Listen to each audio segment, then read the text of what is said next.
We are here with Cal Poly head coach Caroline Walters and student athletes Emme Bullis and Lizzy Markovska after a semifinal defeat in the 2023 Outrigger Big West Women's Volleyball Championship. First, coach, just start us off with an opening statement about tonight's match. I thought Hawai'i came out and played impeccably. I think it shows the importance of that first round bye, of being fresh, of having time to prepare. I think they were serving and passing at a really high level.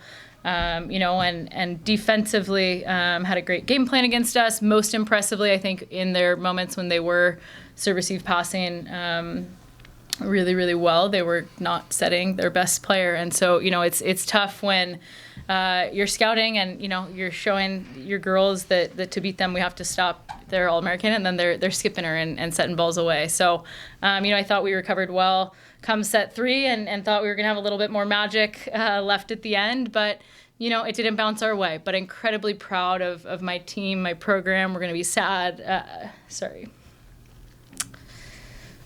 to not have Jolie with us anymore. Incredible volleyball player and a better person. And these girls know, that's what's important to us, is to be around really great people. So we're going to miss Jo. But, we've got a great group of returning kids that are hungry to get better. And, highlighted by these two and Tommy and Kate and Amy. And it's just so cool to have such a big group returning that cares so much about this program. So excited to be along on this journey with them. Mm-hmm. Yeah, first off, this is Ty from Mustang News. First off, just Coach, how proud of you are you of your team tonight? I think, the best part is you saw that resiliency again come set 3. I thought Hawai'i was playing again, just like lights out defensively, scrapping for every single contact and flying around the court, and my message to Liz and Tom going into set 3 was just get in there and take big swings when we create opportunities. Mm-hmm. And I thought they did a really good job of that. Emme was setting some really good balls in that third set. And we put ourselves in a position to win set 3, and then who knows what would have happened with this group, because we've done it too many times. But hats off to Hawai'i on a tremendous game plan victory and spot in the finals. Mm-hmm. Taryn Rodriguez here of IE Sports Radio, host of Set Point Volleyball Podcast. Caroline, talk about the positives of this game and the entire season, as, like you said, you're going to be returning a bunch of players for next season, barring you don't go to the NIVC or the NCAA tournament as an at-large. Yeah, tonight, specifically, I did think our passers settled in. I think, Hawai'i came out of the gate serving really aggressively. I thought our passers did a good job of keeping us in system. I thought Emme made good decisions. We hit 230, and I think Hawai'i's a really good defensive team. So proud of that offensive effort. But, they cited out at 83% in sets 1 and 2, and you're not going to win very many volleyball sets when you can't slow down a team that is citing out at that high of a clip. So,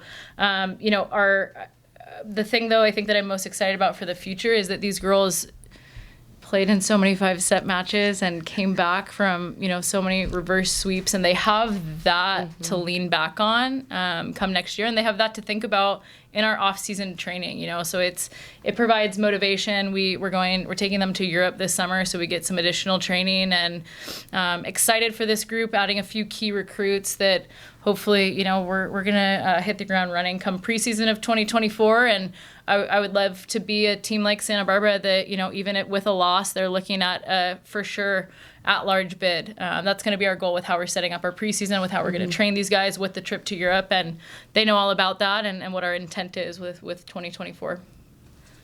And then Emme, obviously Liz led the way with 12 kills. Did you know that Hawai'i was going to be zoning in on Tommy and Annabelle so you can get Lizzy involved more? Lizzy had an injury where she wasn't able to play in the last few matches, and we were setting Annabelle a lot in those few times when she wasn't able to play. So I knew being able to go to Lizzy in those situations, they wouldn't be full committing on her all the time, and just based off of our scout, their middles were staying with our middles quite a bit too. So being able to skip out to her to the outside with that matchup really helped us. And then Lizzy, you led the way, like I said, with 12 kills as Emme was dishing out the ball really well. Talk about your setter and how she's progressed throughout the years at Cal Poly. Yeah, it's just like you take feedback so well now, and like I remember we like talked about that and like the instant changes you make for me. Like I really appreciate that. Like for example, for our scouting report, I really wanted to go off of the right side hitters, and I asked Emme, can you just push me out? And the instant change, and I was able to get so many kills off of that little change, and just appreciate your efforts. It makes me better. Yeah, and adding on to that, Lizzy, how did it feel coming back to your starting role and leading the team in kills? I mean, to be able to play front row again was amazing, and I came back even hungrier than I was before. Coach Caroline actually had mentioned being injured gives you a different perspective. And while not being able to go front row, I was able to even learn more about the game and come in and just see the game better. Mm-hmm.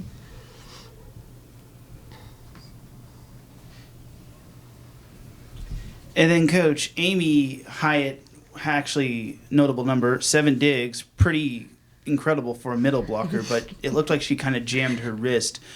Was she able to come back at any point, or was that wrist not able to allow her to come back in? Yeah, I mean, first of all, I'll speak on Amy and her ability to dig balls. Amy has played, I think, every position for us in the front row in her time. And, you know, spent a lot of time as an outside hitter, and it wasn't until this preseason that we had 2 middles go down, and she actually has a torn labrum right now, which nobody knows. So Amy was not going to be able to play on a pin for us just because of the full motion arm swing. And Jason had a crazy idea, and he's like, what if we move her to the middle? And I'm like, what? We're not going to move an outside to the middle at the Division I game. And we tried it, and it worked. It worked really well for us this season, and really, really well in some matches. Like, I mean, just blown away by what Amy was doing in the middle. But she has those skills as an outside hitter, so not surprised by her ability to dig balls. I thought she served really well. Yeah, it's her elbow, actually, so not her wrist, but she kind of went down and dislocated it a little bit. I don't know. We didn't get to that sub back in. One of my assistants said that the trainer said she's not ready to go, and then I see her running towards me. So, you know, I think these kids, they want to be out there. They want to fight. They have love for each other. They have love for this program. So, yeah, it would have been interesting had we scored that point and seen the sub that would have come back in. I don't know the answer to that question right now, I guess. Mm-hmm. She's a true competitor, I will say that. Yeah. Amy is badass, so. Sorry. You mentioned your upperclassmen. Just kind of reflect on that impact that they've had on your program, and how you're going to be able to fill that. Yeah, we've had a lot of kids around for a long time through COVID, you know, and I think we pride ourselves a lot on how we treat them. And we don't have a lot of people leave, which makes big rosters, you know, but it also makes, I mean, Liz will be, how old will you be by the time you leave Cal Poly? 25? Well, okay, You know? I'm younger for my age. Well, So Amy I'll be a decent yeah, age. Amy will be 25. You know, we have kids that are staying 6 years with us. And I think the best part of that, again, are just the lessons that they learn through these matches and through these experiences that they can verbalize and share down with the younger kids. It's priceless, you know, and Amy has actually been in an NCAA tournament match with us from 19 when we reverse swept Georgia, and has that experience, and that's something that she ties to this group, you know, and so her and obviously Jo coming in and working her butt off for us for 2 years. She was a transfer from Boise State.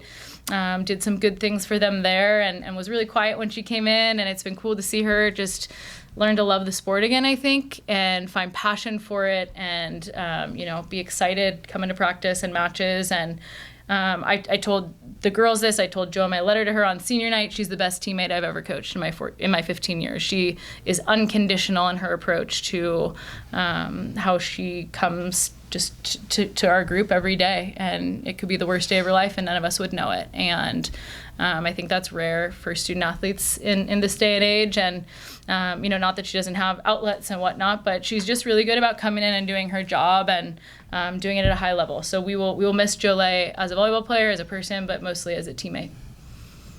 Do you have anything to add about Jolie? I mean, she's my roommate, so I have a lot of things to say, but I mean, yeah, she's a phenomenal teammate, and Caroline said everything that like I've been thinking. Just the great teammate. I